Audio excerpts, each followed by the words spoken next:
Bayangin deh, ondel-ondel warna-warni, matanya melotot, tubuhnya gede, tapi duduk khusyuk di dalam pesawat sambil baca doa. Gak cuma itu. Dia juga pakai kain ihram dan bilang, "Labbaika hajjan." Dengan penuh haru. Ini bukan cerita biasa, tapi perjalanan luar biasa dari ondel-ondel pertama yang berangkat haji ke Tanah Suci. Siap-siap merinding dan terharu. Assalamualaikum warahmatullahi wabarakatuh, teman-teman semua. Selamat datang di nama channel kamu, tempat cerita-cerita gokil, unik, tapi juga penuh makna dan hikmah. Kalau kalian suka cerita yang beda dari yang lain dan penuh inspirasi kayak gini, jangan lupa buat like, komen, dan pastinya subscribe channel ini ya. Supaya kalian gak ketinggalan video baru yang selalu segar dan bermakna tiap minggunya. Yuk, kita ramaikan kolom komentar dengan sholawat. Tulis, Allahumma sholli, ala Sayyidina Muhammad ala ali Sayyidina Muhammad, sebagai bentuk cinta kita pada Nabi Muhammad Shallallahu Alaihi Wasallam dan keluarganya. Jangan lupa juga tulis asal daerah kalian ya, biar kita bisa saling sapa dan tahu dari mana aja yang ikut nonton kisah keren ini. Di suatu pagi yang tenang dan cerah di kota Jakarta, suasana di sebuah kampung Betawi mendadak berbeda. Biasanya, kalau pagi hari begini, suara becak masih lalu lalang, ibu-ibu sedang menyapu halaman, dan warung kopi Pak Udin sudah mulai dipenuhi bapak-bapak yang ngobrol ngalor ngidul. Tapi pagi itu ada yang unik. Di salah satu rumah panggung khas Betawi yang sudah dihiasi janur kuning dan spanduk bertuliskan, "Selamat menunaikan ibadah haji," tampak sosok besar, warna-warni, dan sangat mencolok sedang bersiap-siap. Ya, dialah ondel-ondel Cimug, ikon budaya Betawi yang biasanya menghibur warga saat hajatan, arak-arakan, atau pentas budaya. Tapi kali ini, dia bukan mau tampil. Cimug sedang bersiap untuk naik haji. Kabar bahwa Cimug hendak berangkat ke Tanah Suci sempat menghebohkan warga kampung. Masa iya ondel-ondel bisa naik haji? Tanya anak-anak kecil yang penasaran. Lah, kan dia juga makhluk ciptaan Tuhan, bisa niat juga kali. Sahut Bulik Ivo sambil tertawa. Memang, niat Cimug bukan main-main. Sejak beberapa waktu lalu, ia sudah menunjukkan kesungguhan hatinya. Ia mulai belajar mengaji, mengikuti manasik haji bareng warga kampung, dan bahkan rutin ikut ceramah di mushola dekat rumah. Meski tubuhnya besar dan matanya selalu melotot karena bentuknya yang memang begitu, tapi semangatnya justru jauh lebih besar dari tubuhnya sendiri. Cimug bukan hanya ikon, dia punya jiwa. Mungkin terdengar aneh bagi sebagian orang, kok bisa ondel-ondel naik haji? Tapi justru itulah simbol dari keinginan tulus siapa saja, bahkan yang selama ini dianggap sekadar hiburan, untuk bisa mendekatkan diri pada Sang Pencipta. Dengan bismillah yang lantang, dan diiringi tabuhan tanjidor yang dimainkan pelan sebagai simbol pelepasan, Cimug pun berangkat menuju Bandara Soekarno-Hatta. Masyarakat mengantar sambil menitikkan air mata haru. Ada yang mengibarkan bendera kecil bertuliskan, "Selamat Haji Mabrur, Cimug." Ada juga yang menaburkan bunga 7 rupa ke dalam mobil travel yang membawanya. Sesampainya di bandara, Cimug sempat kesulitan melewati pemeriksaan karena badannya besar dan sulit dimasukkan ke dalam alat pemindai. Petugas keamanan pun bingung, ini MAH bukan penumpang biasa, Pak. Ini ondel-ondel, ujar salah satu petugas sambil tertawa geli. Tapi setelah berkoordinasi dengan petugas haji, akhirnya Cimug dibolehkan masuk, dengan catatan dia harus tetap mengikuti prosedur dan ada perjalanan haji sebagaimana jamaah lain. Di dalam pesawat, Cimug duduk di kursi khusus yang memang dibuat untuknya. Ia membawa tas kecil berisi buku doa, sajadah lipat, dan catatan manasik yang selalu ia pelajari. Perjalanan menuju Madinah terasa sangat berarti bagi Cimug. Sepanjang perjalanan, ia tidak henti-hentinya membaca sholawat dan doa-doa pendek yang dihafalkannya dengan susah payah. Ada rasa kagum dan haru dari para jamaah lain yang duduk di dekatnya. Ondel-ondel aja bisa semangat begini buat beribadah. Masa kita kalah? Gumam seorang bapak parubaya yang duduk di sebelahnya. Suasana di pesawat pun terasa berbeda. Tidak hanya penuh kehusyukan, tapi juga penuh kehangatan, karena kehadiran Cimug memberi warna yang tidak biasa. Ia menjadi pengingat bahwa siapapun bisa punya niat yang tulus untuk menghadap Allah Subhanahu wa Ta'ala, bahkan dari bentuk dan rupa yang tidak biasa. Ketika pesawat mendarat di Madinah, rasa haru semakin memuncak. Langkah pertama Cimug di Tanah Suci membuat matanya, yang meskipun tak bisa menangis secara harfiah, terasa berat. Ia menundukkan kepalanya dalam-dalam, berusaha menyerap aura kesucian yang sudah sejak lama ia rindukan. Rombongan jamaah haji dari Indonesia yang satu kloter, dengannya menyambut Cimug dengan pelukan dan doa. Mereka merasa bahwa kehadiran Cimug bukan hanya unik, tapi juga membawa makna mendalam. Bahwa ibadah ini adalah perjalanan spiritual yang bisa dilakukan siapapun yang dipilih Allah, bukan soal bentuk tubuh, status sosial, atau penampilan luar. Dari bandara, rombongan langsung menuju miqat, tempat penting di mana semua jamaah haji wajib berihram sebelum masuk ke wilayah Makkah. Cimug pun paham, inilah awal dari semua prosesi haji. Ia duduk diam di dalam bus sambil mendengarkan penjelasan dari pemandu haji. Miqat bukan tempat sembarangan. Ini adalah gerbang awal dari ibadah yang suci. Tempat di mana semua orang, tanpa kecuali, harus menanggalkan kesombongan dunia dan memulai niat dengan hati yang bersih. Cimug memandang keluar jendela, melihat padang pasir terbentang luas. Angin gurun menyapu langit dengan lembut. Ia menarik napas panjang, dan dalam hatinya ia berkata, "Ya Allah, aku ini ondel-ondel. Tapi aku juga hamba MU. Izinkan aku menjadi tamu MU." Ketika rombongan tiba di miqat Zulhulaifah, tempat niat dan berihram bagi jamaah dari Madinah, Cimug tahu bahwa langkahnya semakin dekat menuju perjumpaan spiritual paling agung dalam hidupnya. Dengan takbir yang menggema dalam hati, ia bersiap-siap menjalani rukun Islam yang kelima, dengan seluruh tubuh, hati, dan jiwanya yang penuh warna. Miqat bukan sekadar sebuah titik atau tempat biasa. Di balik gurun pasir yang panas dan langit biru yang luas, miqat adalah sebuah simbol agung, sebuah batas sakral yang membedakan antara dunia yang biasa dengan dunia suci yang penuh keberkahan. Ia seperti pintu gerbang yang mengharuskan setiap jamaah yang hendak memasuki Makkah untuk berhenti sejenak, bersiap membersihkan diri, memperbaharui niat, dan memulai perjalanan spiritual yang akan mengubah hidup mereka. Cimug, ondel-ondel besar yang penuh warna ini, kini berdiri di tempat itu.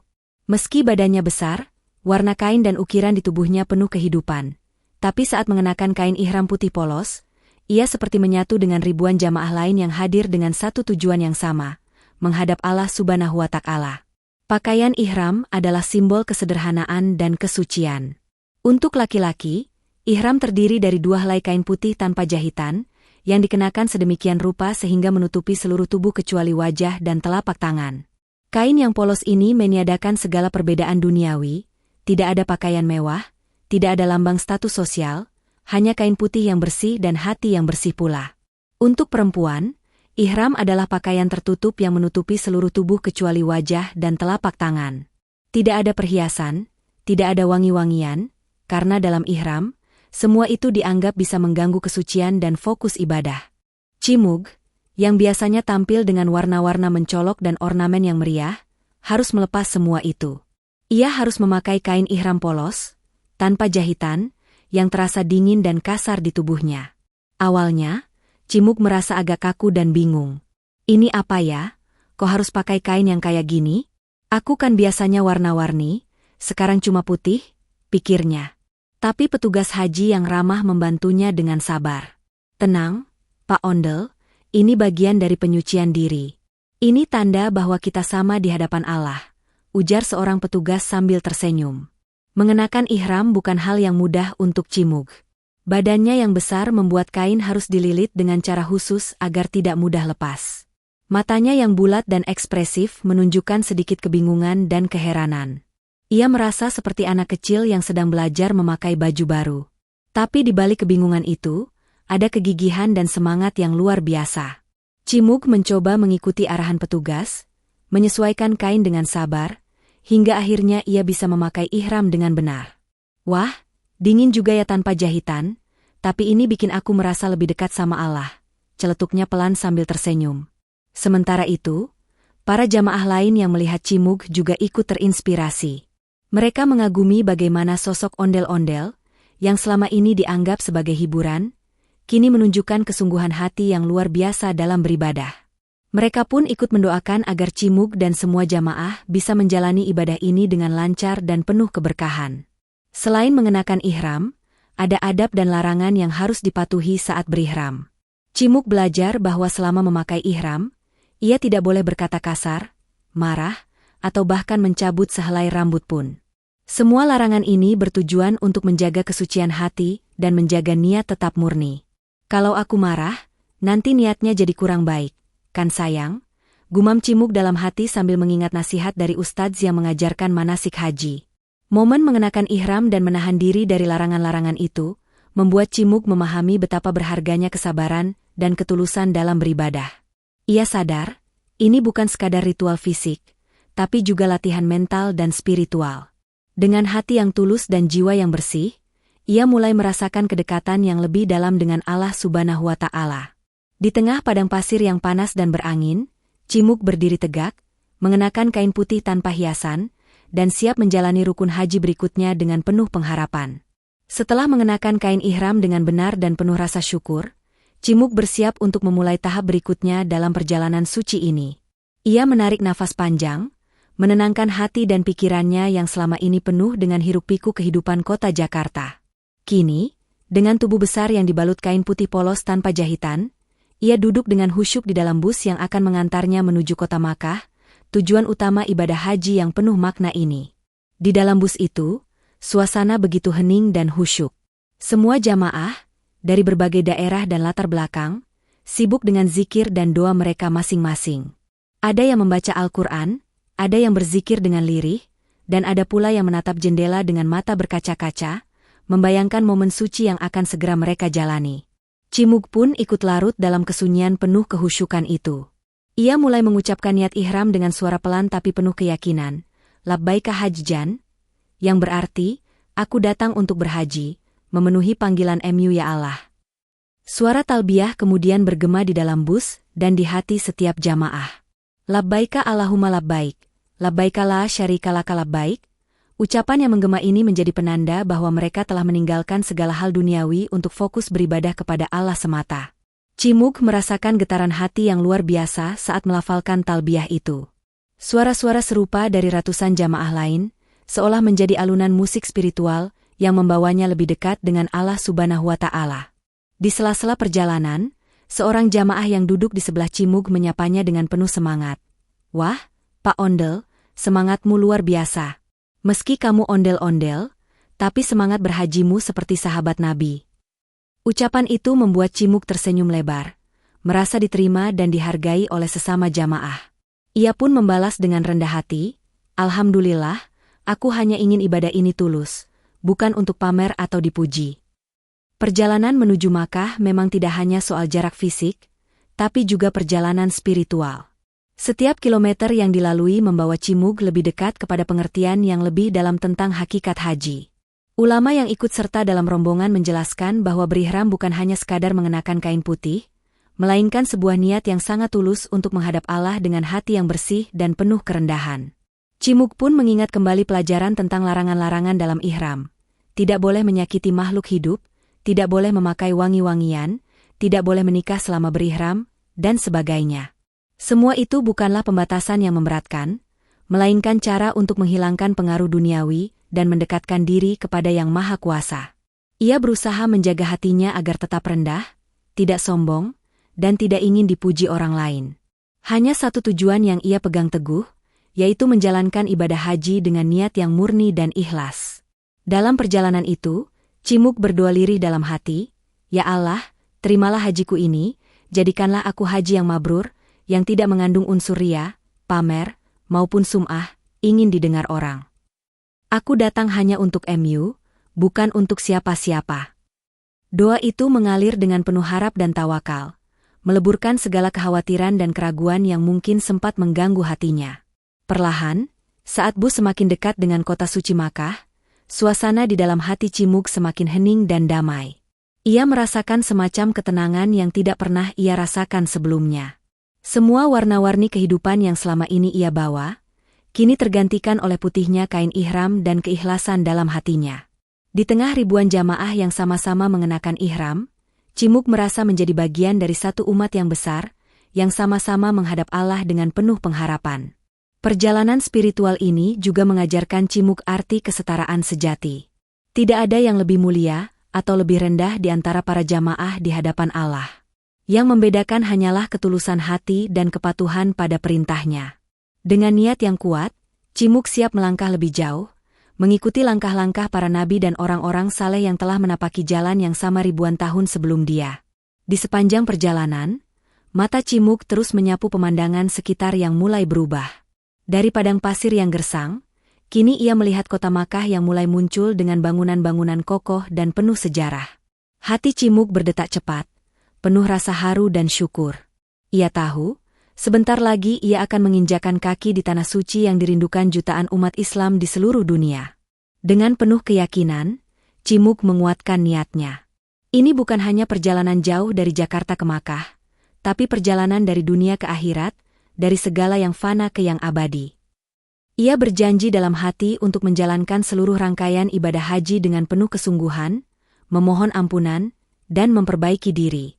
Karena baginya, haji bukan sekadar ritual, melainkan kesempatan sekali seumur hidup untuk membersihkan jiwa, mempererat iman, dan merasakan cinta Allah yang tiada batas. Selama perjalanan yang membawa Cimug dan rombongan semakin dekat ke kota suci Makkah, pemandu haji mulai membuka penjelasan lebih dalam tentang makna dan peran mikat. Mikat bukan sekadar sebuah tempat atau titik di peta, melainkan sebuah garis batas yang sangat penting secara syariat dan spiritual.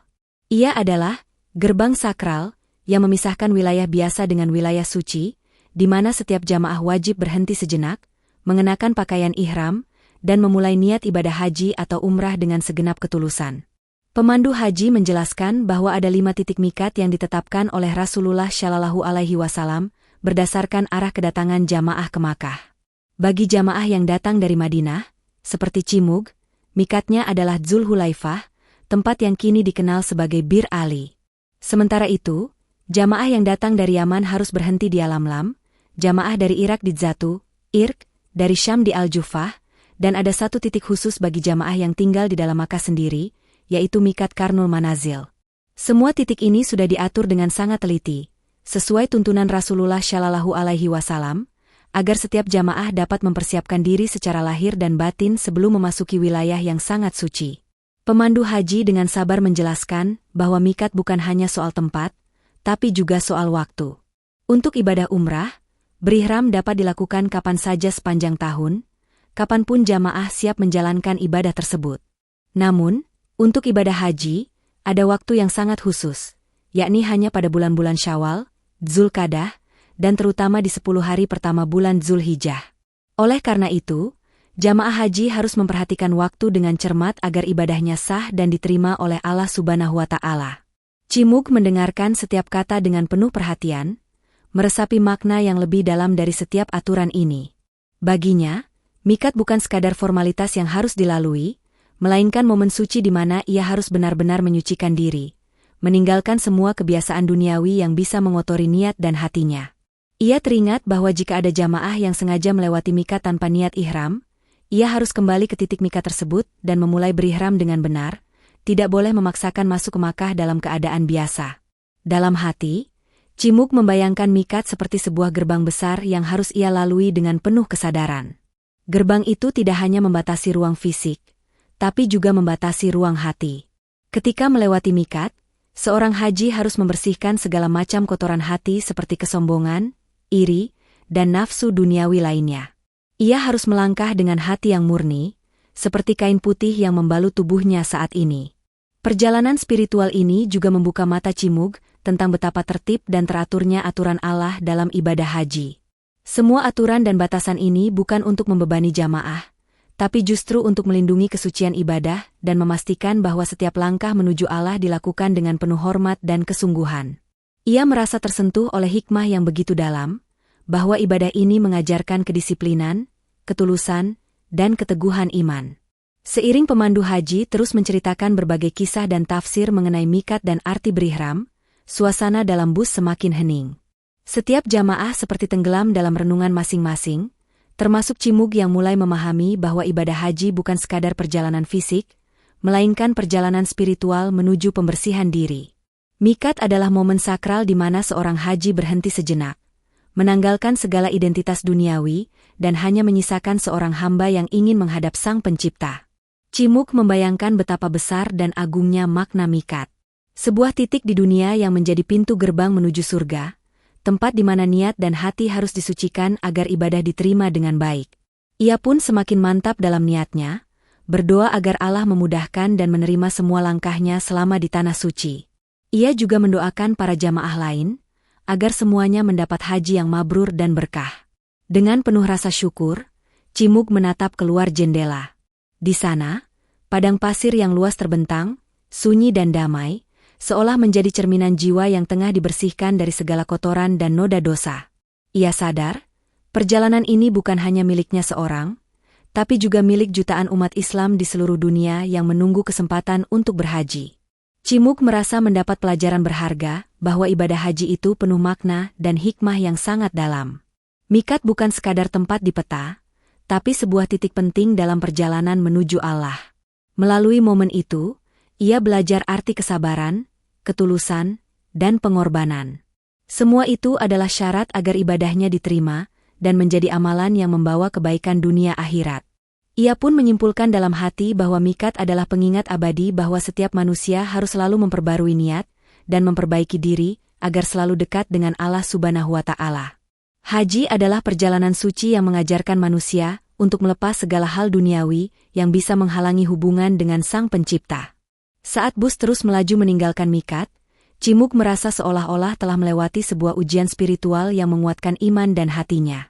Ia berjanji akan menjaga kesucian niatnya sampai akhir perjalanan, menjalankan setiap ritual haji dengan penuh kesungguhan, dan kembali ke tanah air sebagai pribadi yang lebih baik, lebih sabar, dan lebih dekat kepada Allah.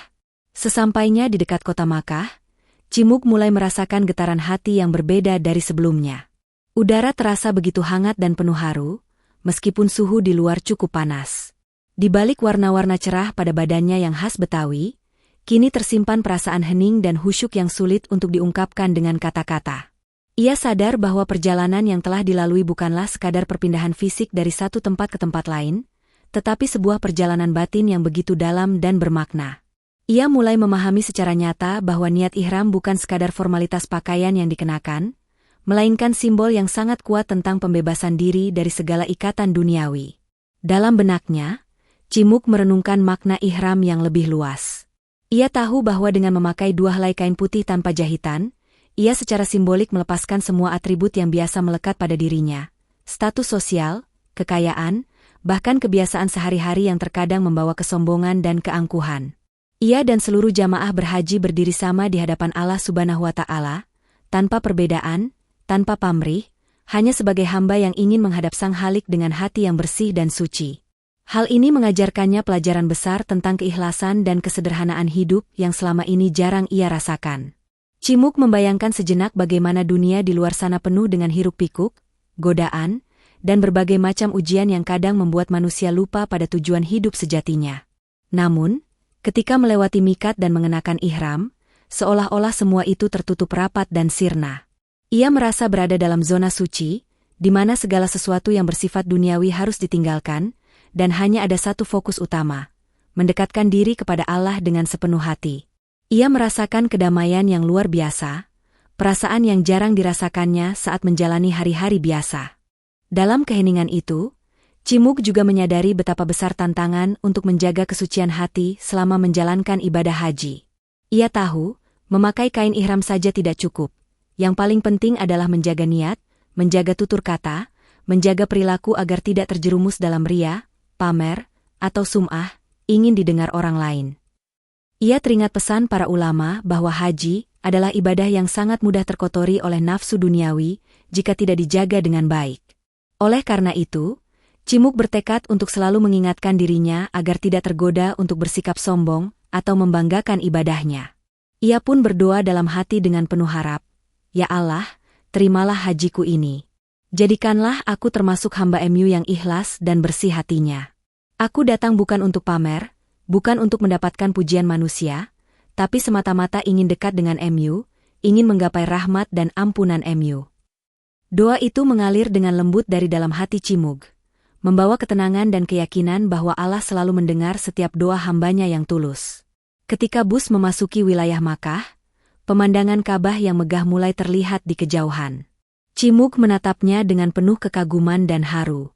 Baginya, melihat Ka'bah bukan sekadar melihat sebuah bangunan fisik, melainkan simbol pusat ibadah umat Islam yang menyatukan jutaan hati dari seluruh dunia. Ia membayangkan betapa besar pengaruh ibadah ini bagi umat manusia, sebuah perjalanan spiritual yang menghapus sekat-sekat perbedaan, membawa mereka menjadi satu dalam ketaatan dan kerendahan hati di hadapan Allah Subhanahu wa Ta'ala. Cimug merasakan semakin dalam arti bahwa haji adalah perjalanan yang mengajarkan manusia untuk menghapus segala bentuk ego dan kesombongan. Ia membayangkan bagaimana setelah melewati prosesi ihram, tawaf, sa'i, wukuf di Arafah, dan seluruh ritual haji, ia akan pulang sebagai pribadi yang lebih baik, lebih sabar, lebih rendah hati, dan lebih peka terhadap sesama. Ia tahu bahwa ibadah haji bukan sekadar ritual tahunan, tapi momentum transformasi diri yang sangat kuat. Dalam hatinya, ia meneguhkan tekad untuk memanfaatkan setiap detik selama di tanah suci untuk berdoa, bermunajat, dan memohon ampunan serta rahmat Allah Subhanahu wa Ta'ala. Ia ingin pulang nanti tidak hanya membawa kenangan indah, tapi juga membawa hati yang lebih bersih dan jiwa yang lebih dekat kepada Sang Pencipta. Cimug yakin bahwa niat yang tulus dan usaha yang sungguh-sungguh akan menghasilkan haji mabrur, ibadah yang diterima dan diberkahi oleh Allah. Di antara keramaian dan hiruk-pikuk para jamaah lain, Cimug menemukan ketenangan batin yang luar biasa. Ia merasa seperti bagian dari sebuah keluarga besar umat Islam yang sedang menjalani satu perjalanan suci yang sama. Semua bersatu dalam kesederhanaan ihram, semua berdoa dan berharap agar Allah menerima amal mereka. Ia merasakan keindahan ukhuwah Islamiyah yang begitu kuat, yang tidak bisa ia dapatkan di kehidupan sehari-hari. Dengan segala kehusyukan dan haru itu, Cimug menutup matanya sejenak dan mengucapkan, "Ya Allah, terimalah hajiku. Jadikan aku haji yang mabrur, yang kembali ke tanah air dengan membawa keberkahan dan kebaikan untuk diri, keluarga, dan umat. Aku datang bukan untuk pamer, tapi untuk pulang ke MU dengan hati yang bersih." Doa itu mengalir seperti air di padang pasir yang dahaga, memberi kehidupan dan harapan baru. Cimug tahu perjalanan ini masih panjang, dan masih banyak ritual yang harus dijalankan dengan penuh kesabaran dan ketulusan. Namun, ia merasa sudah mendapatkan pondasi yang kokoh, niat yang suci dan hati yang bersih. Ia siap melanjutkan ibadahnya dengan penuh semangat, yakin bahwa setiap langkahnya akan membawa dirinya semakin dekat kepada Allah Subhanahu wa Ta'ala. Masya Allah, sahabat semua, dari kisah ondel-ondel Cimug yang luar biasa ini, kita bisa belajar banyak sekali hikmah yang sangat berarti dalam menjalankan ibadah, terutama ibadah haji. Terkadang, kita menganggap hal-hal besar itu hanya milik manusia biasa, tapi ternyata ondel-ondel, sebuah simbol budaya Betawi yang unik dan penuh warna, juga bisa mengajarkan kita pelajaran yang sangat dalam tentang kesungguhan, keikhlasan, dan niat yang tulus dalam beribadah. Inilah yang ingin saya tekankan kepada kita semua. Tidak peduli siapa kita, dari mana asal kita, atau apa latar belakang kita, selama kita berniat hanya karena Allah, maka ibadah yang kita lakukan akan menjadi besar dan bermakna di matanya. Bahkan sekecil apapun amalan kita, jika diniatkan dengan ikhlas, akan mendapat balasan yang luar biasa dari Allah Subhanahu wa Ta'ala. Cerita Cimug adalah pengingat bahwa setiap kita punya kesempatan yang sama untuk mendekatkan diri kepada Allah, asalkan kita mau berusaha dan mempersiapkan hati serta niat kita dengan sebaik-baiknya.